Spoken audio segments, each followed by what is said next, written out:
Hi! Absent yung student ko. Diba? So sad. May kasama ako dito. Grabe, antok na siyang maghintay sa akin. Hello! Hello! Hindi na ako kinakausap. Hello po! Uy, sleep ka muna. Okay lang naman matulog habang naghihintay.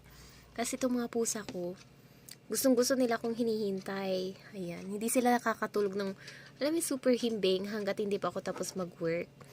12:46 na. Ang tapos ng class ko is around 1:30. 1:30 after nun, maglilinis pa ako ng poops nila, ganun. So, mga 2:30, ako matatapos. Tapos siguro mga 2:30 to 3, magsha-shopee pa ako. TikTok, ganun. Ayun. Sleep ka muna. Okay? Tulog na. Di bale. Okay? Tabi kita pag okay? Pagkatapos, sabihan kita, okay? Para makatulog na tayo, okay? Antok na yung baby cookies ko. Sleep ka muna. Cutie.